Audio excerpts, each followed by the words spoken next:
नमस्कार, मी सुवर्णा जोशी. आपण बघताय बातमी आणि बरंच काही. बातमी आहे पुण्यातून. सुन्न करणारी घटना पुण्यात घडलेली आहे. एकतर्फी प्रेमातून अल्पवयीन मुलीचा खून करण्यात आलाय. कोयत्यानं तिचा गळा चिरून 3 तरुणांनी या मुलीची हत्या केली आहे. आरोपीनं अत्यंत क्रूरपणे हा गुन्हा केलाय. त्यानंतर त्यानं घटनास्थळीच कोयता आणि सोबत आणलेलं शस्त्र टाकलं आणि तिथून पळ काढलाय. एकतर्फी प्रेमातून कबड्डीपटू तरुणीचा खून झालाय. शहरात प्रचंड खळबळ उडालेली आहे. तरुणीच्या खूनप्रकरणी बिब्वेवाडी पोलीस स्थानकात गुन्हा दाखल करण्यात आलाय. गुन्हे शाखेसह बिब्वेवाडी पोलीस आरोपीचा शोध घेत आहेत. महाराष्ट्रातील महिला खरंच सुरक्षित आहेत का, असा प्रश्न गेल्या काही दिवसांमध्ये वारंवार उपस्थित होतो आहे. गणेशोत्सवाच्या काळापासून सुरू झालेलं हत्यांचं, बलात्काराचं सत्र काही थांबत नाही. खरं तर या 2 वर्षात अनेक गुन्ह्यांच्या घटना पुणे असेल, नागपूर असेल, पिंपरी चिंचवड असेल, अशा वेगवेगळ्या शहरांमध्ये, मुंबईसुद्धा यातून चुकलेली नाही, अशा वेगवेगळ्या शहरांमध्ये गुन्हेगारीच्या, महिला अत्याचाराच्या घटना, महिलांवर होणारा अत्याचार, बळजबरी असेल, विनयभंग असेल किंवा त्यांची हत्या असेल, ही पुण्यामध्ये घटना घडलेली आहे. बिब्वेवाडी पोलीस या सगळ्याचा शोध घेत आहेत. एकतर्फी प्रेमातून गळा चिरून एका मुलीची हत्या करण्यात आलेली आहे आणि तिथेच शस्त्र आणि तो कोयता टाकून हे फरार झालेले आहेत. 3 नराधम आहेत ज्यांनी मुलीवर कोयत्यानं वार केलेला आहे. पण एकतर्फी प्रेमातून ही घटना घडलेली आहे. बिब्वेवाडी पोलीस स्थानकात गुन्हा नोंदवण्यात आलाय आणि पोलीस अधिक तपास करतायत. पण सांस्कृतिक राजधानीला गुन्ह्यांचं ग्रहण लागलंय असं म्हणायला हवं. खरं तर पुणे वेगवेगळ्या बाबतीत वेगवेगळी बिरुदं मिरवतं. शैक्षणिक माहेरघर असंही आपण पुण्याला म्हणतो, IT सिटी असं सुद्धा म्हणतो. आमचे प्रतिनिधी वैभव सोनवणे यांच्याकडून अधिक माहिती घेऊया. वैभव, गेले काही दिवस सातत्यानं पिंपरी चिंचवड असेल किंवा पुणे असेल, महिला अत्याचाराच्या घटना बघायला मिळतात. आपण तर महिला अत्याचारासंदर्भातला एक ग्राउंड रियालिटी चेक सुद्धा केलेला होता, ज्यामध्ये खूप धक्कादायक वास्तव समोर आलेलं होतं. या घटनेविषयी काय सांगाल, काय अपडेट? सुवर्ण, अत्यंत दुर्दैवी घटना ही म्हणावी लागेल. कबड्डीपटू असलेल्या मुलीचा एकतर्फी प्रेमातून खून करण्यात आलाय. जी माहिती पोलिसांनी दिली आहे त्यानुसार हा आरोपी जो आहे तो या मुलीचा नातेवाईक असल्याची प्राथमिक माहिती जी आहे ती पोलिसांना मिळाली आणि त्याच्यासोबत आणखी 2 जण तिथं आलेली होती. कोयत्यानं वार करून या मुलीची हत्या करण्यात आली आहे. हा सगळा प्रकार जो आहे तो अतिशय निंदनीय असं तर आहेच, मात्र अत्यंत किरकोळ वयाची ही मुलगी जिची हत्या करण्यात आलेली, कबड्डीच्या सरावासाठी ती जात होती आणि उत्तम कबड्डीपटू होती ती, अशी माहिती जी आहे ती मिळते. याचं कारण आता तुर्तास तरी एकतर्फी प्रेमातून ही हत्या झाल्याचं सांगितलं जात आहे. पोलीस या सगळ्याचा तपास करतात. मात्र ज्या पद्धतीनं ही हत्या करण्यात आलेली आहे, ही अपर इंदिरानगरची राहणारी मुलगी आणि बिबवेवाडीच्या यश लॉन्सला ती कबड्डी खेळण्यासाठी रोज येत असते, अशी माहिती पोलिसांनी दिलेली होती. आणि या सगळ्याची माहिती कदाचित या आरोपीला असावी, त्यामुळंच त्याने तिथे येऊन तिच्यावरती हल्ला केला, ज्याच्यामध्ये तिचा मृत्यू झाल्याची माहिती मिळते. पोलीस या सगळ्या घटनेचा तपास करतात. मात्र अत्यंत दुर्दैवी घटना ही म्हणावी लागेल. ज्या पद्धतीनं या मुलीची हत्या करण्यात आली, हा सगळा परिसर जो आहे तो पोलिसांनी आता कॉर्डन ऑफ केलेला होता. अधिकारी जे आहेत, वरिष्ठ अधिकारी, ते घटनास्थळी पोहोचलेले होते. आणि या किती वाजताच्या दरम्यानची घटना आहे आणि ज्या वेळेला हा हल्ला झाला त्यावेळेला तिथं कुणीच उपस्थित नव्हतं का? कोणी स्थानिक नागरिक असतील जे तिला वाचवू शकले असतील, असं काहीच घडलं नाही का? नाही, सुवर्ण, ही अत्यंत अचानक घडलेली घटना आहे. साधारण 5:30 ते 5:45च्या दरम्यान ही घटना घडली असं कळतंय. त्या ठिकाणी तो मुलगा कदाचित परिचित असल्यामुळं त्यानं तिला बोलवून घेतलं असावं किंवा तिथं गेल्यानंतर त्याला बघितल्यावरती त्यांच्यात काहीतरी बोलणं झालं आणि त्यानंतर अचानक या मुलानं हल्ला केला. त्यामुळे आजूबाजूचे जे लोक आहेत त्यांना काही कळेपर्यंत त्या मुलीवरती वार करण्यात आलेले होते. आता तिथला आणखी कुणी मध्ये पडायचा प्रयत्न केला किंवा नाही केला, या सगळ्याबाबतची माहिती जी आहे ती पोलीस घेत आहेत. ते अजून स्पष्ट होऊ शकलेलं नाही कुणी त्या मुलाला विरोध करायचा प्रयत्न केला की नाही केला. पण ज्या पद्धतीनं हा सगळा प्रकार झालाय तो मात्र अत्यंत दुर्दैवी असं म्हणावं लागेल. नक्की. वैभव, तू असाच संपर्कात राहा. पुणे DCPंची काय प्रतिक्रिया येते ती बघूयात.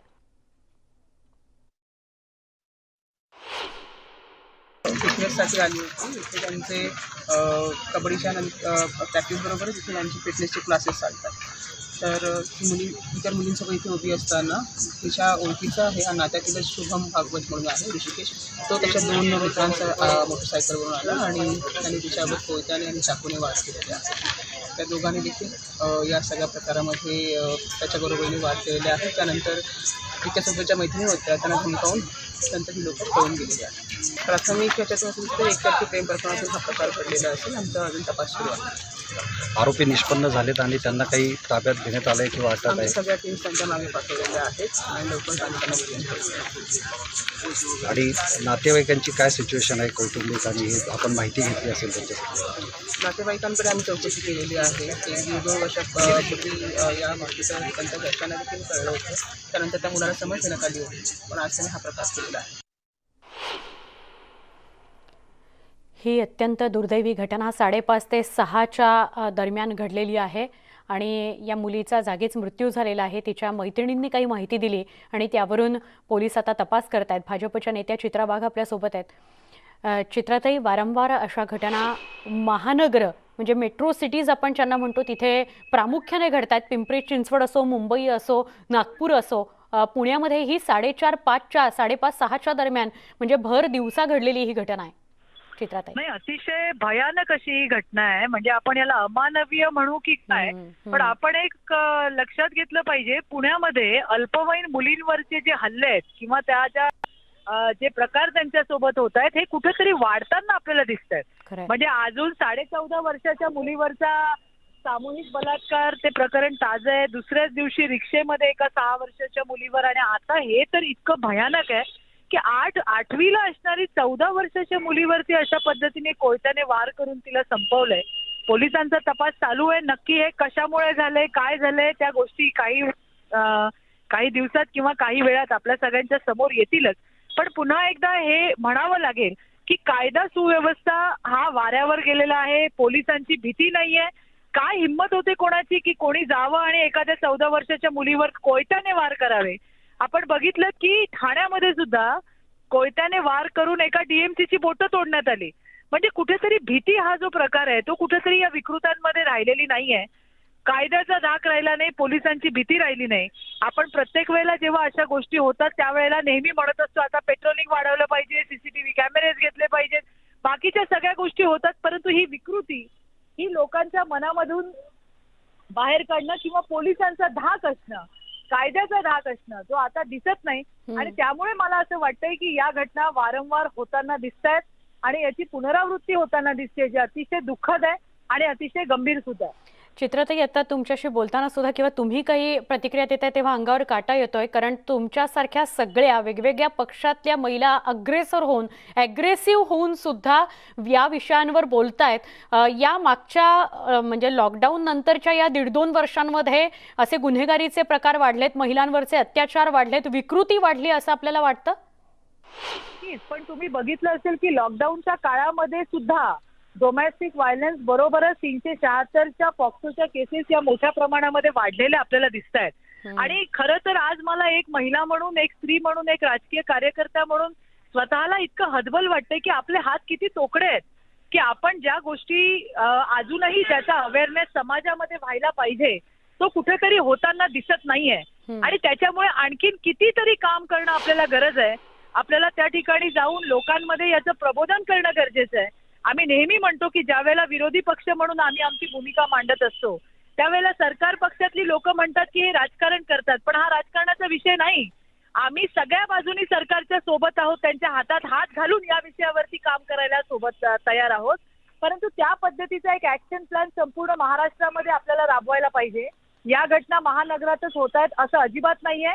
ग्रामीण भागामध्ये सुद्धा याचं प्रमाण वाढतं प्रमाण आहे.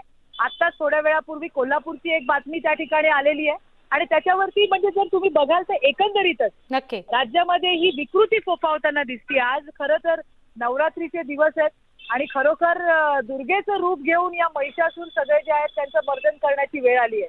आणि त्यामुळे यासाठी हा नक्की. सामाजिक प्रश्न आहे, सगळ्यांनी एकत्रित येऊन लढणं गरजेचं आहे बरोबर आणि आहे. आम्ही त्यासाठी तयार आहोत. नक्की चित्राताई, हा सामाजिक प्रश्न आणि सगळ्यांनी एकत्र येण्याची गरज आहे. धन्यवाद, तुम्ही न्यूज 18 लोकमतशी बोललात. रुपालीताई चाकणकर नेत्या राष्ट्रवादी काँग्रेसच्या आपल्या सोबत आहेत.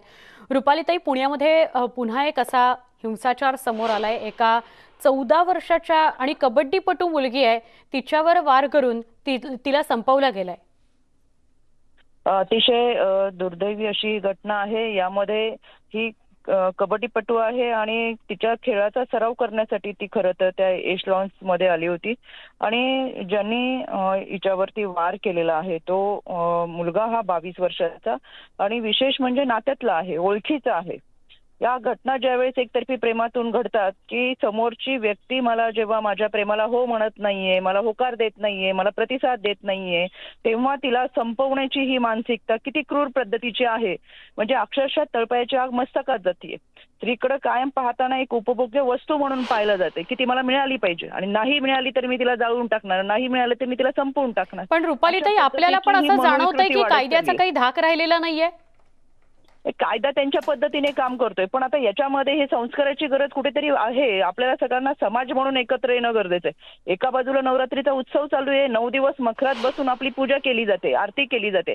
9 दिवस संपल्यानंतर काय हा प्रश्न पडण्या अगोदरच नवरात्रात सुद्धा जर देवीची पूजा होतीये तर तिच्या समान असलेल्या एका महिलेचा आदर करणं, सन्मान करणं, तिला संरक्षण देणं, त्यासाठी ही आपली भूमिका आणि मानसिकता असणं समाजाची किती गरजेची आहे.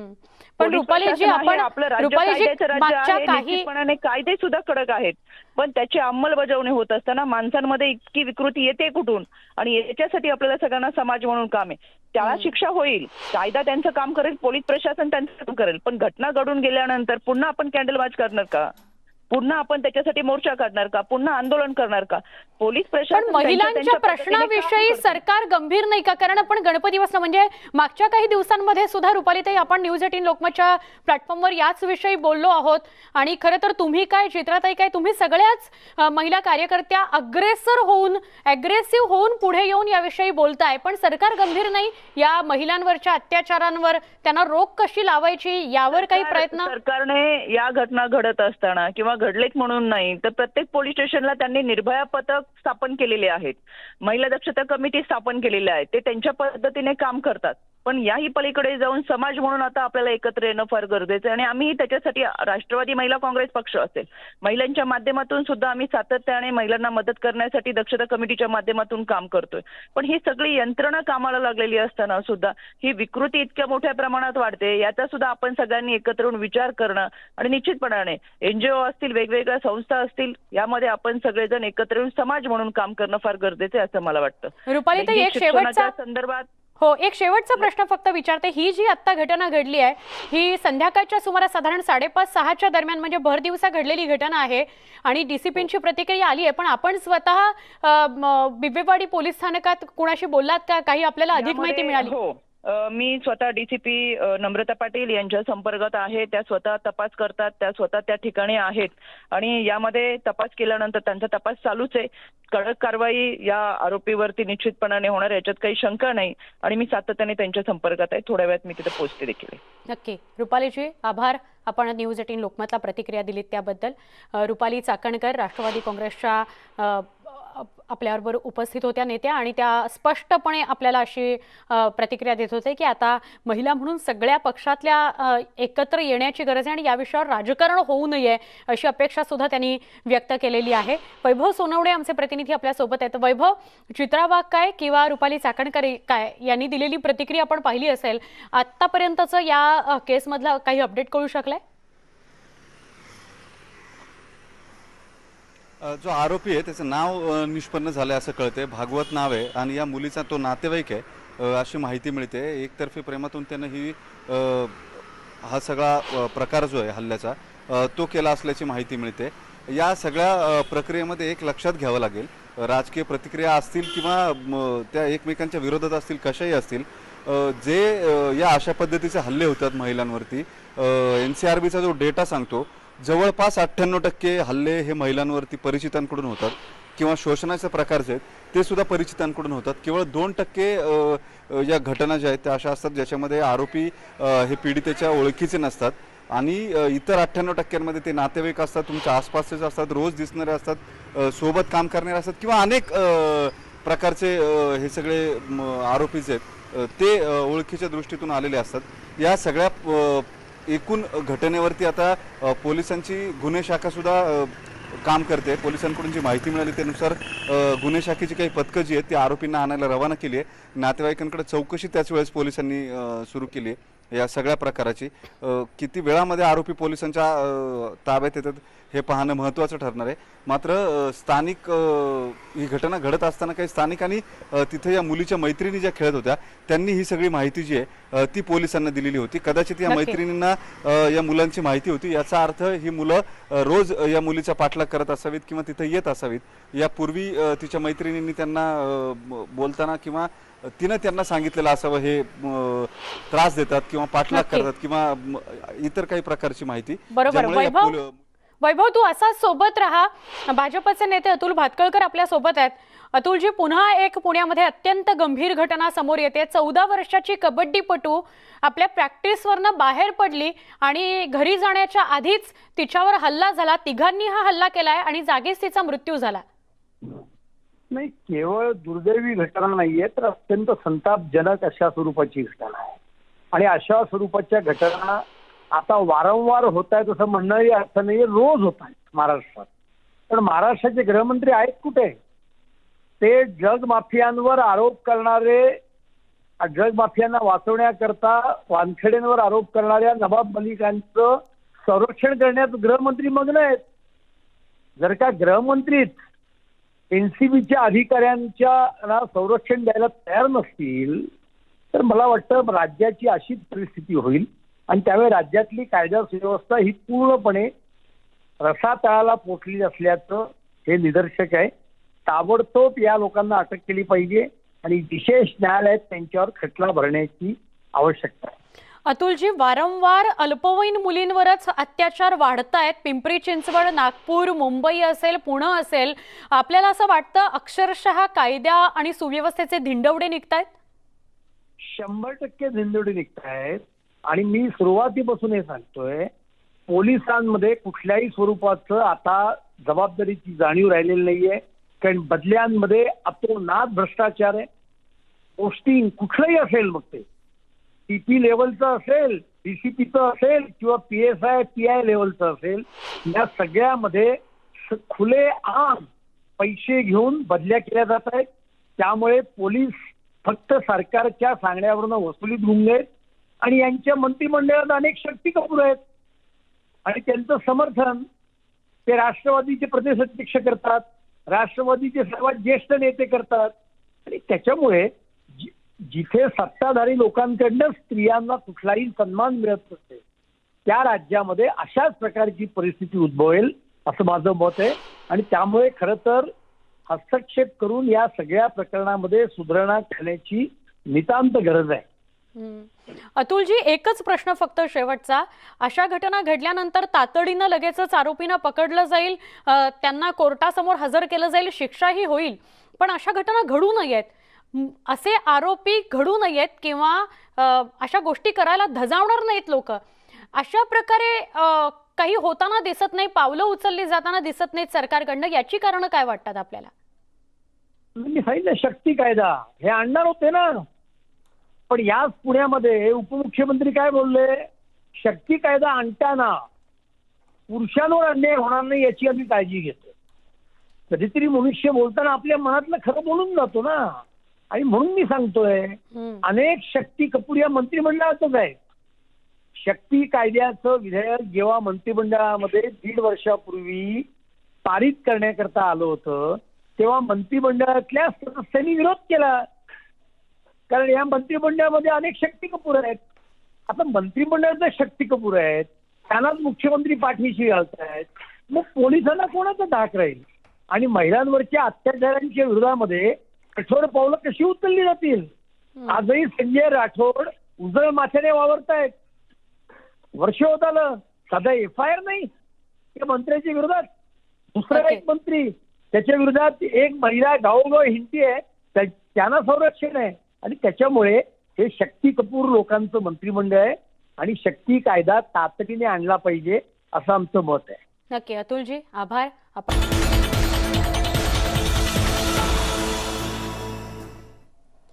पुण्यामधल्या धक्कादायक घटनेविषयी आपण बोलतो आहोत. पुण्यामध्ये 14 वर्षाची कबड्डीपटू जिची एकतर्फी प्रेमातून हत्या झालेली आहे. तिघांनी तिची हत्या केली आहे. कोयत्यानं आणि चाकूनं वार करून तिची हत्या झालेली आहे. डॉक्टर नीलम गोऱ्हे उपसभापती विधान परिषदेच्या आपल्यासोबत आहेत.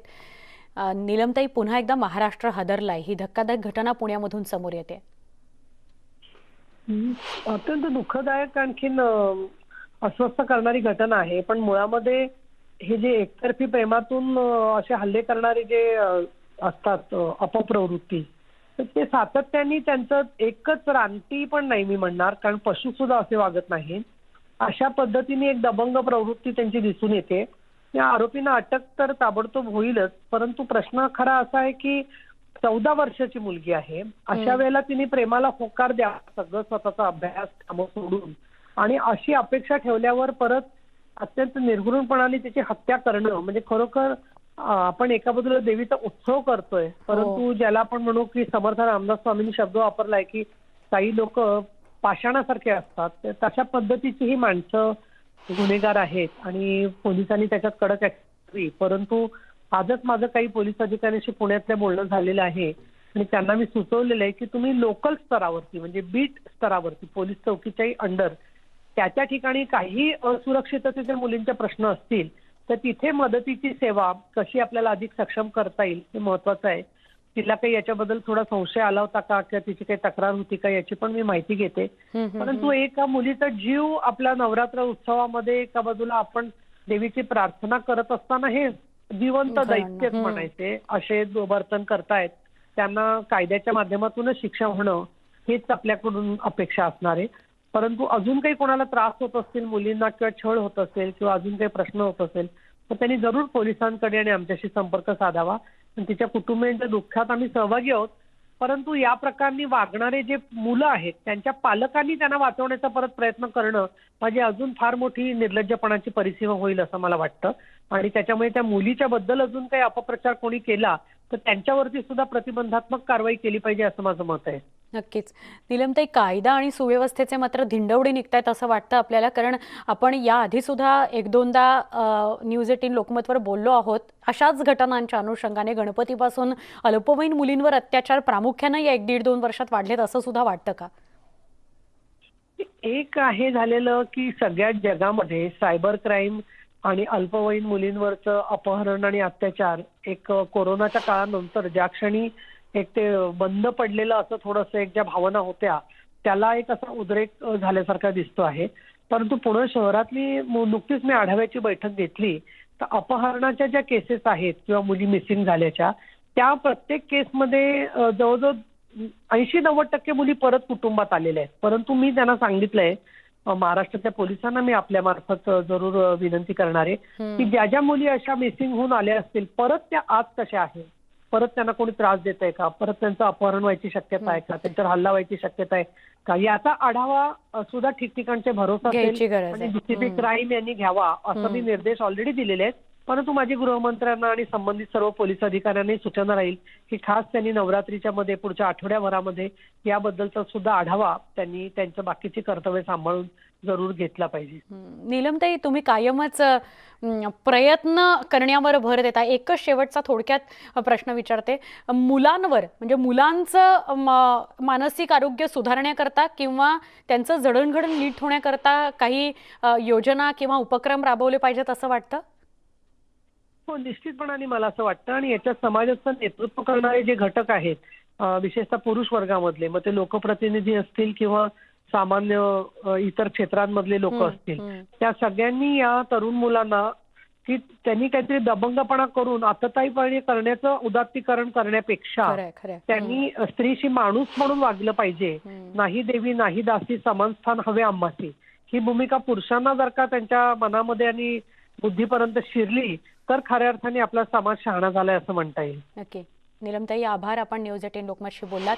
शंभूराज देसाई, गृहराज्यमंत्री ग्रामीण आपल्यासोबत आहेत. देसाई सर, खूप गंभीर घटना घडली आहे. कायदा सुव्यवस्थेचे धिंडवडे निघतील अशी ही घटना आहे. 14 वर्षाची ही मुलगी कबड्डीपटू होती. कोयत्यानं वार करून तिची हत्या झाली आहे. हॅलो. देसाई सर. हा, येतोय आवाज? हो सर, तुमचा आवाज येतोय. गंभीर घटना आहे सर. वारंवार अल्पवयीन मुलींवर अत्याचाराच्या घटना समोर येत आहेत.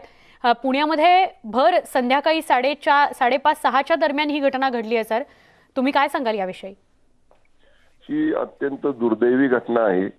मी या घटनेचा तीव्र निषेध करतो, धिक्कार करतो. आणि मी मगाशी मला ही गोष्ट समजल्यानंतर मी आयुक्तांच्या बरोबर बोललेलो आहे.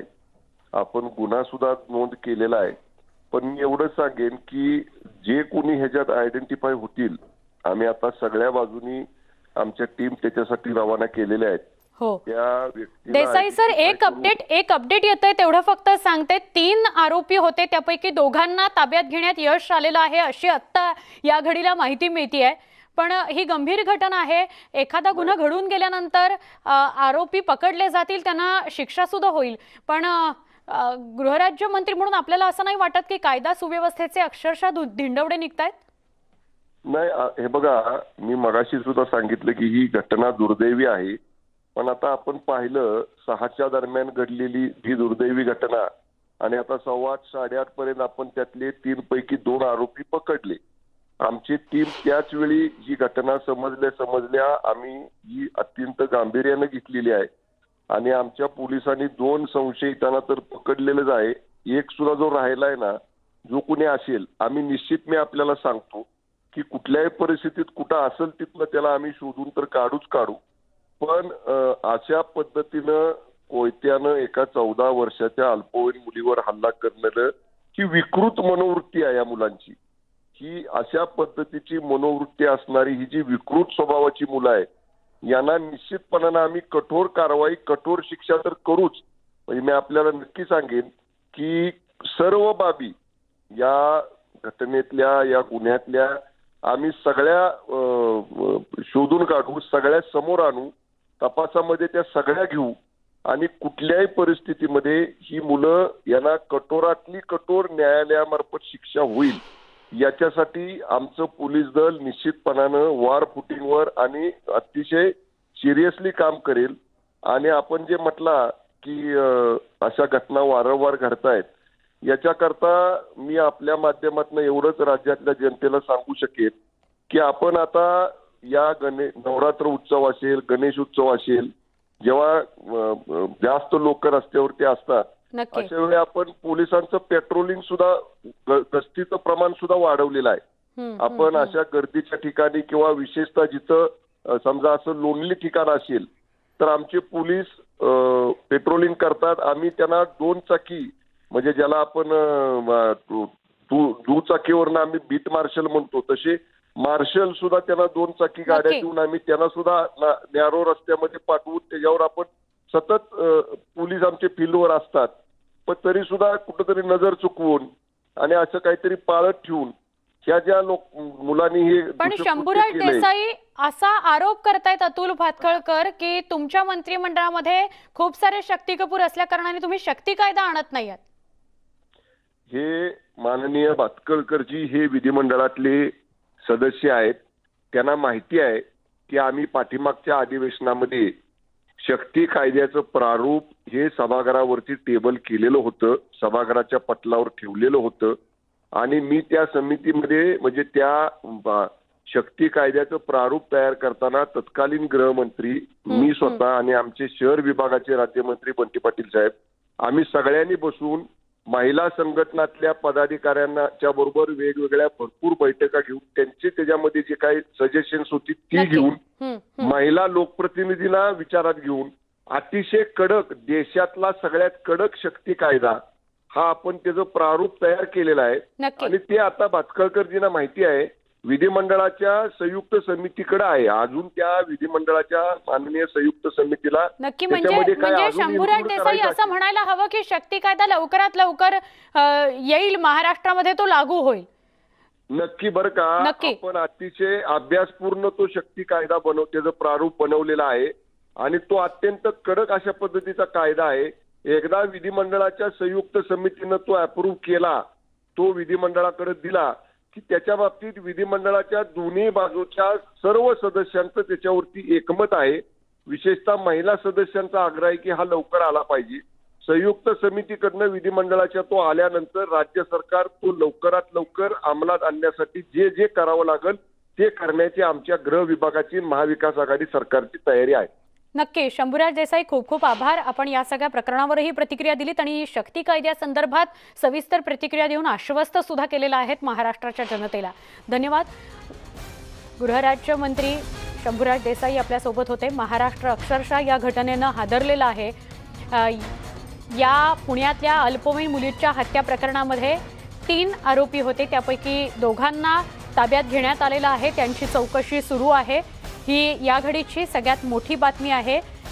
5:30-6च्या दरम्यान ही घटना घडली आहे आणि 8:45 वाजेपर्यंत दोघांना ताब्यात घेण्यात आलेलं आहे. त्यांची अधिक माहिती घेतली जाते. एक छोटासा ब्रेक, लगेच भेटू. पहा फक्त न्यूज 18 लोकमत.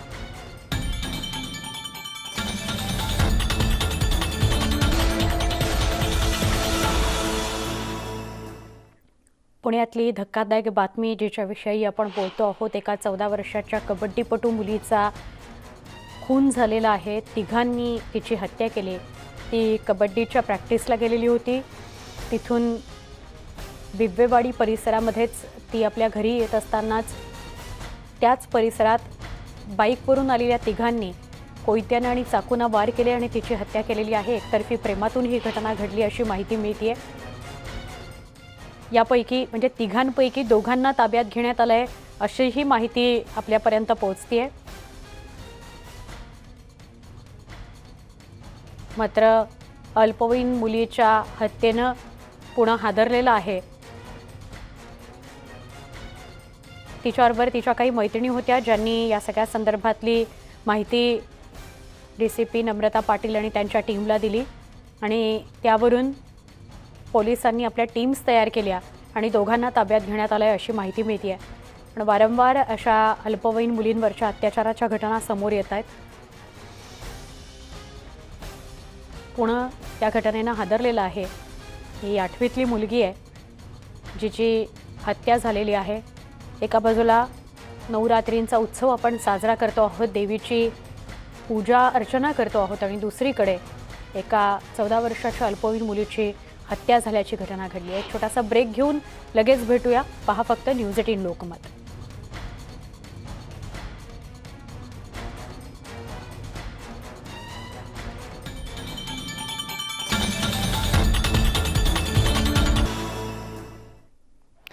पुन्हा एकदा स्वागत. खरं तर स्वागत करण्यासारखा विषयच नाही, कारण अत्यंत धक्कादायक घटना पुण्यामध्ये घडलेली आहे. पुण्यामध्ये एका अल्पवयीन म्हणजे 14 वर्षांच्या मुलीची हत्या करण्यात आली आहे. ती कबड्डीचा सराव करायला गेलेली होती. तिच्या मैत्रिणींबरोबर ती बाहेर पडली. बिब्बेवाडी परिसरामध्ये 3 मुलांनी बाईकवरून येऊन तिच्यावर कोयत्याने आणि चाकूने वार केले. तिचा जागीच मृत्यू झालेला आहे. 8वीतली ही मुलगी आहे. एक आरोपी अजून फरार आहे. 2 आरोपी पोलिसांनी ताब्यात घेतलेले आहेत. भाजपच्या नेत्या चित्रा वाघ यांनी या संदर्भात ट्विट केलं आहे. आपण त्यांनी काय ट्विट केले ते बघूयात. अतिशय भयानक. काय चाललंय पुण्यात? कोयत्यानं वार करून खून. टाईप करतानाही अंगावर काटा येतोय. काय भोगलं असेल तिने? कायदा सुव्यवस्था वाऱ्यावर. पोलीस कायदे कागदावर. महाराष्ट्रातल्या आपल्या या सावित्रीच्या लेकी रोज बळी पडतायत. यांच्यासाठी सरकार कधी करणार महाराष्ट्र बंद? अतिशय भयानक. काय चाललंय पुण्यात?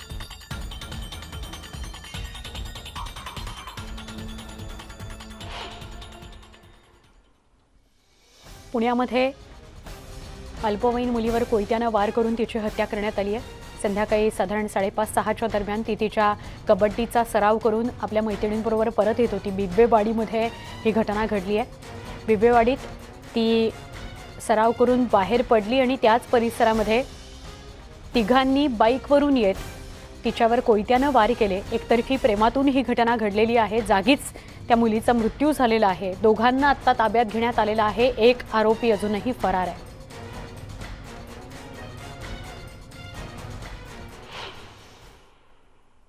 अत्यंत ही धक्कादायक घटना होती. या संदर्भातले सगळे अपडेट्स आपण घेत राहू. आत्ता बुलेटिनमध्ये इथेच थांबतोय. ताज्या बातम्यांकरता पहा फक्त न्यूज 18 लोकमत.